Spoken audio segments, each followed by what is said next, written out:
죄로 인해 타락한 인류는 타락의 역사 이래로 끊임없이 담을 쌓으며 살아왔습니다. 아담의 아들인 가인이 자기 동생 아벨을 쳐서 죽입니다. 돌로 쳤는지 주먹으로 쳤는지 막대기로 쳤는지 모르겠지만 쳐 죽였어요. 격분하면서 쳐 죽였습니다. 그리고 살인자가 되어가지고 두려움과 염려 속에 죽을까봐, 보복을 당할까봐 도망쳐가지고 높은 담을 둘러치고 성을 쌓았습니다. 그리고 그 성의 이름을 에녹성, 자기 아들의 이름을 다 에녹성이라고 지었습니다. 성주가 된 거예요. 자, 인류 최초의 성 이름이 에녹성입니다. 남한산성이 아닙니다. 에녹성입니다. 시험에 나옵니다. 전 세계 어디를 가도 높은 담으로, 견고한 담으로 둘러싸인 성을 볼 수가 있을 것입니다. 이 도시에도 있고 중국에도 있고 유럽에도 있고 남미에도 있고 전 세계 어디를 가도 성을 다 쌓아 놓았습니다. 이것은 왜 이럴까요? 본질상 끝없는 전쟁, 원수가 되었다는 것을 입증하는 것입니다. 왜 원수가 되는가? 물리적인 막힌 담만이 아닙니다. 영적인 의미의 담, 인간과 인간 사이에 마음과 마음, 생각과 생각, 사상과 사상, 가치관과 가치관, 철학과 철학에 굳게 닫힌, 높게 세워진 견고한 담이 있는 거예요. 영적인 담입니다. 바울은 고린도후서 10장 4절 5절에서 하나님의 권능의 능력은 어떠한 견고한 높고 두꺼운 담이라도 다 무너뜨릴 수 있다. 할렐루야. 물리적 담만이 아닙니다. 여리고성 무너졌잖아요. 고고학자들에 하면 여리고성은 두께가 9m입니다. 9m. 엄청난, 절대로 무너지지 않는 9m짜리 견고한 진도 손가락 하나 안 되고 무너뜨려집니다. 이 세상의 체제와 시스템이 하나님을 대적하며 아무리 초롱성에 요새를 쌓는다 하더라도 하나님의 손가락 하나로, 떠인 돌 하나로 다 무너집니다. 골리앗이 견고한 요새로 하나님의 군대를 가로막더라도 다윗의 물맷돌 하나로 무너집니다. 영적인 사람과 사람 사이의 생각과 사상과 가치관으로, 마음으로 닫혀진 견고한 요새도 다 깨어집니다. 시월드, 시어머니와 며느리의 갈등이 있습니까? 깨어질 수 있습니다. 남편과 아내 바람 피우고 해가지고 막 사내 못 사내 도장 찍자, 깨어질 수 있습니다. 부모와 자식이 왼수되고 지금 남과 북이 성령의 권능의 전지전능의 능력 안에 얼마든지 무너질 수 있습니다. 그러니까 영적인 담이기 때문에 영적으로라야 풀어집니다. 아무리 총칼을 들이대고 아무리 외교 협상을 하더라도 성령의 권능의 통로가 되는 교회와 성도들이 기도하지 않으면 이 담은 무너지지 않아요. 기도는 기도될 때 뭐가 먼저 무너지냐? 내 안에 있는 높은 원수된 장벽이 무너지는 것입니다. 그러고 나면 성령의 권능이, 성령의 지혜가, 성령의 사랑이 여러분을 통하여 흘러가게 되는 것입니다. 오늘 본문에서도 유대인 사도 바울, 에베소 교회 성도들에게 편지를 보내는데 그 에베소 교회 성도들의 대부분은 헬라인들입니다. 다시 말하면 유대인의 입장에서 보면 이방인들입니다. 유대인, 당시 로마 제국의 식민지입니다. 눈에 보이는 정치, 경제, 권력적인 기준으로 보면, 외모적 기준으로 보면 메뚜기 떼와 같은 한 줌도 안 되는 별 볼 일 없는 약하디 약한 소수민족입니다. 그런데도 이 이스라엘 민족, 유대인들의 종교적인, 영적인 자존심, 특권의식은 어마어마합니다. 어느 정도죠? 아무리 똑똑하고 잘났고 크고 거대한 제국이고 사람이라도 우리는 하나님의 율법을 맡았고 하나님의 구원의 언약을 받은 하나님의 택한 선민이야. 우리는 하나님의 백성이야. 너희들은 이방인이야. 이방인이라는 말은 그 유대인의 영적인 종교적 특권의식에서 본다면 이방인 된 사람들, 헬라인만 아니라 우리 아시아 사람들도 전부 다 뭐냐? 개돼지입니다. 불가촉 천민인 거예요. 사람이 아닙니다. 그래서 안식일 날은 악수도 안 한다 그러잖아요. 불가촉 천민인 우리들하고는. 그 사상이 지금도 유대의 예수 그리스도를 인정하지 않는 구약 성경 속에 스며들어 있습니다. 심지어 이렇게 생각하고 가르치기도 합니다. 하나님께서 이방인을 만드신 이유는 지옥의 땔감으로 쓰시려고 창조했다. 맹랑하지요? 성경을 잘못 이해했어요. 그런데 여러분, 이스라엘 사람들은 그렇게 한 것이 아닙니다. 교회 역사 1900년 동안 예수 십자가에 못 박아 죽였다고 유대인들이 신구교 막론하고 이 못지않은 그런 가르침과 사상이 퍼져왔다는 것을 아셔야 합니다. 또 뱀과 이방인은 많이 죽일수록 좋은 일이다.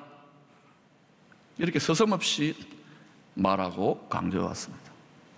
어때요? 하나님의 뜻, 아버지의 마음을 정말 오해하지 않습니까? 근데 이게 기독교, 신구교 안에도 이런 오해가 엄청나게 많습니다. 예수 그리스도의 십자가로 유대인 된 사도 바울은 자기들 이스라엘 민족, 하나님의 택한 거룩한 백성 된 종교적인 영적인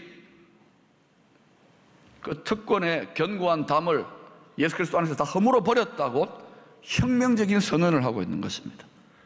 물론 그 선언을 받는 로마 제국이나 헬라인들 당사자들이 들을 때는 그게 뭐란 말이야? 별로 피부에 안 와닿을 겁니다. 그러나 이것은 하나님의 입장에서는 굉장한 혁명적인 선언입니다. 이것은 바울, 즉 유대인의 입장에서는 자신들의 종교적 특권, 율법적 기득권, 그리고 영적 자존감을 산산이 깨부셔서 불가촉 천민, 개돼지 되는 지옥에 땔감 될 수밖에 없는 이방인들과 하나 되어 연합하겠다는 것이고 화목하여 교제하겠다는 것을 의미합니다. 먼저는 11, 12절에서 이방인으로 예수를 믿게 된 에베소 성도들에게 너희들이 본래 어떤 존재냐? 너희들이 이런 존재였다. 도저히 구제불능이다. 하나님의 언약, 율법 아래에서, 하나님의 언약 아래에서 너희들은 도저히 구제불능이야. 우리하고 다르단 말이야. 이거를 꼭 알아야 돼. 소망이 없던 종류의 사람들이었다라고 바울이 그걸 명심하라는 거예요. 너희들이 과거에 그랬어. 그것은 그들과 구분하려고 하는 것이 아니라 그들이 예수 그리스도로 말미암아 받아들인 복음이 얼마나 놀랍고 엄청난 것인지를 깨달으라는 거예요. 하나님의 복음의 관점으로. 그래서 예수 그리스도의 십자가의 희생, 자기 육체를 깨뜨려 피 흘리심으로 유대인과 이방인 간의 막힌 담을 십자가로 허물어 버리시고 하나님과 화목하게 하셔서 원수된 것을 소멸하셨다고 합니다. 아까 말씀드렸죠. 죄가 들어옴으로 모든 천하 만물의 관계, 인간관계만이 아닙니다. 만물과 만물의 관계는 전부 다 약육강식, 물고 뜯고 죽고 죽이는 식물의 세계, 동물의 세계, 미생물의 세계, 모든 세계가 다 원수적 관계였습니다. 그러나 예수 그리스도의 십자가에 죄 없으신 하나님의 아들의 희생으로 말미암아 자기 몸을 깨뜨려 모든 원수된 것을 다 소멸시켜 버렸습니다. 할렐루야. 그러니까 영적인 원리로 원수 없습니다. 평생에는 수 없습니다. 자꾸 왼수같이 느껴지더라도 없어요. 하나님 보시기에는. 아멘. 천사만 있습니다. 아멘. 저 인고 부부는 아멘을 열심히 하시네, 웃으면서. 여러분 15절에 보니까 희한한 말이 나옵니다. 예수 안에서 한 세 사람을 지어 화평하게 하셨다. 한 세 사람, 뉴 원 맨을 창조하셨다는 겁니다. 아니 사람인데 무슨 새 사람, 새 인류가 만들어졌나? 이것은 이런 말입니다. 이제는 하나님의 언약, 구원의 관점에서 유대인과 이방인으로 철저하게 나눠졌습니다. 그런데 이제 예수 그리스도가 하나님의 아들, 하나님의 구원자가 이 땅에 오심으로 십자가에 죽으시고 부활하시고 승천하셔서 이제 천국 복음, 구원의 복음이 증거되는 상황에서는 하나님의 택한 백성된 유대인이나 이방인이나 러시아 사람이나 한국 사람이나 일본 사람이나 중국 사람이나 미국 사람이나 인도 사람이나 뭐 어떤 사람이나 간에 모든 인류가 한 인류가 되었다는 거예요. 무엇 안에서?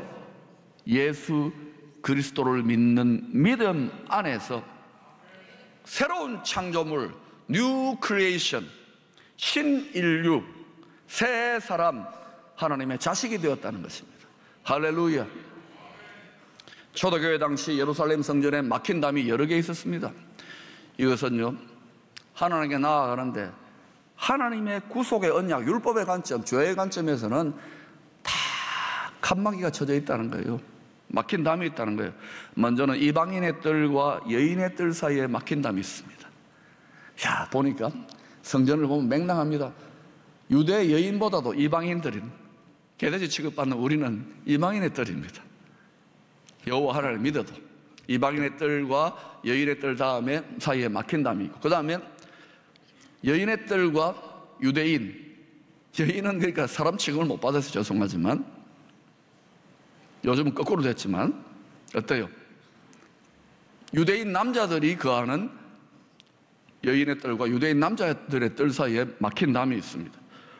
더 나아가서 또 유대인 일반 백성들이 들어갈 수 없는 성소에 막힌 담이 있습니다. 문으로 막아놓았습니다. 그리고 성소에서 제사장들이 있는 거기에서 또 대제사장들만 1년에 한 번 들어가는 지성소가 또 막힌 담이 있습니다. 이건 하나님 보시기에 죄로 인하여 켜켜이 막혀 있다는 거예요. 그런데 이제는 예수 그리스도가 자기 육체를 깨뜨려서 모든 막힌 담을 다 깨뜨려 버렸다. 할렐루야.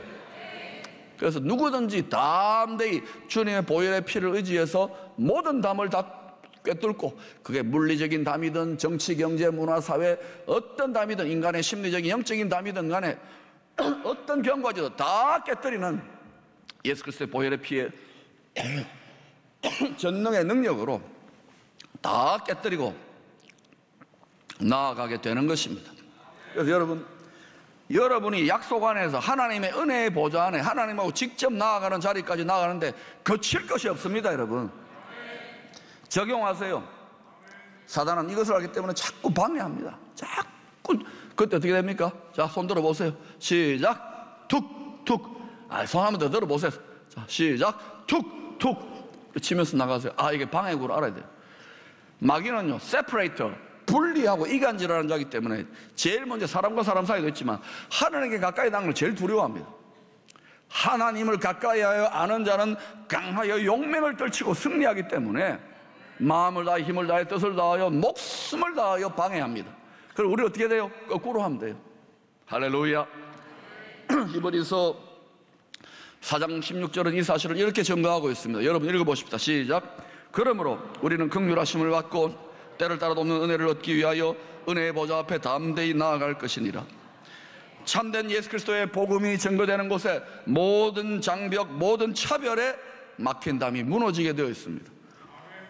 그러나 기억해야 할 것, 요즘 차별금지법 가지고 뭐 여러 가지 말이 많습니다. 차별하면 안 됩니다만 거기에 독소조항이 있어요. 차별을 해야 될 영역이 있는 거예요. 그걸 슬쩍 끼워 넣으면 안 된다. 끼워 넣기라는 거 있잖아요. 끼워 넣으면 현미경을 들여다보고 살펴봐야 되는 거예요. 관심을 가져야 돼요. 차별 금지의 복음이 아니라고 해서 남자와 여자 차별하면 안 됩니다. 맞지요? 그거는 당연히 차별하면 안 됩니다. 그리고 또 뭐예요? 이방인과 유대인 차별하면 안 되겠죠? 제사장과 대제사장과 이런 거 차별하면 안 되겠죠? 이런 것들은 차별하면 안 돼요. 그런데 차별해야 될 게 있습니다. 죄는 차별해야 됩니까? 안 해야 됩니까? 차별해야 됩니다. 악질적인 이단 사이비하고 정말 온전하게 천국의 삶을 가르치는 그러한 신앙하고 차별해야죠. 차별해야죠. 그걸 슬쩍 끼워 넣으면 어때요? 한 100만 가지 중에 하나 또 끼워 넣으면 현미경을 들여다보고 그건 빼내야 되는 거예요. 그런데 다들 뭐 먹고 살기 바쁘고 관심 없다고 그거 들여다보지 않으면 안 돼요. 그래서 공부해야 되는 거예요. 여러분, 차별금지의 복음이라고 해서 모든 죄를 관용하고 다 망하게 하는 죄를 관용하고 그저 덮어놓고 화평하자는 것은 절대 아닙니다. 모두를 망하게 하는 심각한 죄를 버젓이 내버려두고 차별이 없다, 다 용납하자, 다 품자, 그건 안 되는 거예요. 몸에 여러분 암이 들어왔습니다. 이거 차별 없이 품어야 됩니까? 도려내야 됩니까? 상식 아닙니까? 상식. 그런데도요, 관심이 없고 공부를 안 하니까, 간교하니까 하다가 암이 다 온몸을 퍼져가지고 그때는 이런 노래를 부릅니다. 때는 늦으리. 그런 일들이 똑똑하다 헛똑똑이들 가운데 일어나잖아요. 하나님 말씀대로 분별하고 지키지 않고 외면할 때 그런 일이 일어나는 거예요. 그것이 바로 지금 당장 일어나지 않도록 여러분의 가정과 우리에게 일어날 수 있는데요. 공부해야 돼요. 정치가도 공부해야 되고, 기업가도 공부해야 되고, 권사님도 공부해야 되고, 은퇴 권사님, 은퇴 장님 공부해야 되고, 목사들은 더 많이 해야 되고, 교수님들은 뭐 더 많이 해야 되고. 그런데 그냥 공부가 아닙니다. 여호와를 경외하는 것이 지식의 근본이라 하나님을 경외하면서 공부해야 될 줄로 믿습니다. 안 그러면 자꾸 삐딱하게 나가요. 자꾸 하나님을 대적해요. 그러나 여러분, 전 세계에서 제일 똑똑한 성도들 될 수 있기를 축원합니다. 먼저 차별이 없어지려면 죄에 대한 철저한 회개가 있어야 되는 거예요. 그 다음에 막힌 담이 허물어지고 거룩하신 성령님은 거룩하신 분입니다. 죄가 있으면 절대 교통에 안 죄를 허물어뜨리고 막힌 담 허물어뜨리고 연합되는 거예요. 그래서 우리가 지금 남과 북의 관계도 마찬가지예요. 기도해야 되는 거예요. 그냥 덮어놓고 대충 연합하자, 대충 차별하지 말자, 그런 거 아닙니다. 진정한 하나됨, 진정한 연합을 우리는 원하는 것입니다. 한국교회 초기에 참으로 놀라운 예수복음의 진실된 능력이 나타났던 사례가 있습니다. 바로 전북 금산리의 금산교회 이야기입니다. 그 금산리 마을에 선교사가 와가지고 예수 믿으세요, 예수 믿으면 천당 갑니다 이러니까 그 마을의 양반이 이 양귀신이라 그러죠. 그렇게 무식했어요, 우리나라 조상님들이. 이분이 마음을 열었어요. 그렇게 서투른 한국말을 듣고서는 신문물인 줄 알고 받아들였습니다. 근데 은혜를 받았나 봐요. 조덕삼 씨라는 분이. 자기 양반지만 지주 집안이니까 사랑방에다가 교회를 시작했어요. 그게 금산교회의 시작입니다. 그래가지고 이렇게 영향력, 그 마을에 영향력에서 다 오라고 사람들이 와요. 교회가 잘 됩니다. 그런데 오라니까 그 집안에 마당새, 머슴 노릇하는 노예입니다. 종놈이 이자익이라고 하는 종놈도 주인으로 나도 예수 믿어도 됩니까? 니도 오라고. 예수를 믿는데 이 친구가 어때요? 막 머슴 노릇하고 완전히 개돼지 취급을 받다가, 물건 취급을 받다가 선교사님이 잘해주고 뭐 공부도 가르쳐주고 또 막 이러니까 사람 대접받아 얼마나 좋겠어요. 복음이 얼마나 달콤하겠습니까? 그래서 막 새벽 기도하고 뭐 철학 기도하고 난리 난 거예요. 너무너무 열심히 하는 거예요. 예배 전에 쓸고 닦고 그 구원의 감격이 너무너무 큰 거예요. 그래서 이제 교회가 점점 부흥하니까 이제 건물을 지어가지고 이제 뭘 합니까? 이제 교회를 섬길 중직자 장로 선거를 합니다. 누가 되었을까요? 네? 당연히 조덕삼 씨가 돼야 되는데 그 교회를 세운 분인데 이 이자익이 돌쇠이 머슴이 된 거예요. 거기까지는 또 마을 사람들이 열심히 일하니까 인정했는데 선교사님이 출타를 하고 다른 교회가 설교를 할 때가 많으니까 이 이자익이라고는 머슴이 돌쇠가 설교를 하는데 그 마을 사람들이 도저히 저 인간이 어떤 놈인데 저 마당새가 설교를 다 하나 이래가지고 불쾌한 거예요. 받아들이질 않는 거예요. 마음에 거부 반응이 일어나요. 그래가지고 조덕삼 집사를 찾아가지고 집사님, 이 교회를 누가 세웠는데 저 종놈이 지금 설교까지 다 한다고, 이거는 안 된다고 이랬을 때 제가 조덕삼 집사 맞다 지금 돌쇠가 쫓아내라고 돌쇠 교회를 만들으라고, 진돌쇠 교회를 만들으라고 알아듣는 사람이 있어요. 그런데 그러지 않았어요. 아니라고. 얼마나 은혜롭느냐고. 이 친구 우리가 돈 좀 모아가지고 평양신학교를 보내자고. 전라도 금산리에서 평양신학교에 이자익 머섬을 보내가지고, 이자익 장로를 보내가지고 신학을 시키고 목사 안수를 받아가지고 금산교회 담임 목사로 부임케 합니다. 여러분 지금 가보면 뭐 흔적과 유물만 좀 남아있고 성도도 얼마 안 되지만 얼마나 가슴이 뜨겁습니까? 이게 교회인 거예요. 이게 죄를 극복하는, 차별을 극복하는 진짜 차별 금지가 바로 이겁니다. 이것이 진정한 교회의 모습입니다. 기쁨의 교회는 어떻습니까? 시기 질투, 이 세상의 가치관과 문화를 극복 못하는 거 아닙니까? 이런 아름다운 위대한 믿음 선배들의 유산을 이어받을 수 있기를 축원합니다. 우리 교회 목사님들, 우리 교회 장로님들은 다 이자익 목사님이나 조덕삼 장로님 같은 그런 아름다운 신앙 유산을 이어받기를 축원합니다. 교회를 사랑하셔야 됩니다. 주님을 사랑하셔야 됩니다. 차별하지 마십시오. 그러나 죄에 대해서는 차별해야 됩니다. 17절을 보면 다소 이해하기 힘든 표현이 나옵니다. 또 오셔서 먼데 있는 너희에게 평안을 전하시고 가까운 데 있는 자들에게 평안을 전하셨느니라. 저 멀리 있는 데는 뭐 이런 말이 아니에요. 지리적, 공간적인 멀리가 아니라 하나님의 구원의 복음, 구원의 은총 안에서 이방인들은 멀리 있었어요. 그런데 이들에게 먼저 복음이 전해지고 그 다음에 가까이 있었던 정작 구원의 복음, 언약을 맡은 이스라엘 사람들에게는 나중에 전해지는 거예요. 보세요. 이스라엘 유대인들로부터 구원이 시작되었는데 구원을 뺏어가잖아요. 그러니까 어때요? 이방인들인 우리들에게까지 이 구원이 전해집니다. 로마서 11장에 보니까 바울을 통해 계시되어진 하나님의 구원의 섭리, 구원의 계획이 무엇입니까?